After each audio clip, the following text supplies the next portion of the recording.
প্রকৃতি মানুষের চিরচেনা সঙ্গী। সকালবেলার সোনালি আলো, বাতাসে দুলতে থাকা ধানক্ষেত, সবুজ গাছপালা আর পাখির কুজন, এইসব মিলিয়ে গড়ে ওঠে আমাদের জীবনের নিঃশব্দ অথচ সবচেয়ে মধুর অধ্যায়।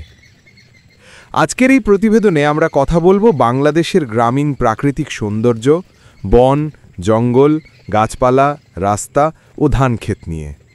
বাংলাদেশের গ্রামগুলোতে ছড়িয়ে আছে অসংখ্য ছোট বড় বনভূমি। গ্রামের প্রান্তে, নদীর তীরে কিংবা পাহাড়ের ঢালে দেখা যায় ঘন সবুজ জঙ্গল। এসব জঙ্গল কেবল সৌন্দর্য নয়, জীববৈচিত্র্যের আশ্রয়ও বটে। এখানে থাকে নানা রকম পাখি, ছোট প্রাণী, ফলদ ও ঔষধি গাছ। বনের গাছপালাগুলো আমাদের পরিবেশের ভারসাম্য রক্ষা করে, বাতাসকে শুদ্ধ করে আর মাটিকে উর্বর রাখে।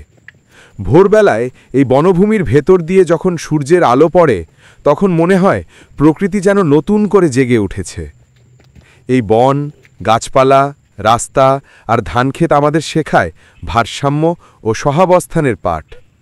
প্রকৃতি কখনো তাড়াহুড়ো করে না, কিন্তু সবকিছু সম্পন্ন করে নিজস্ব ছন্দে। আমরা যদি প্রকৃতির সেই ছন্দের সঙ্গে তাল মিলিয়ে চলতে পারি, তবে পৃথিবী আরও সুন্দর হয়ে উঠবে। প্রকৃতি আমাদের মা, আমাদের রক্ষা কবচ। তাই এই বন, জঙ্গল, গাছপালা, রাস্তা আর ধানক্ষেতকে ভালোবাসা মানে নিজের অস্তিত্বকে ভালোবাসা। আমরা যদি এই সবুজকে রক্ষা করি, তাহলে ভবিষ্যৎ প্রজন্মও পাবে এই শান্ত, সুন্দর, প্রাণময় পৃথিবী।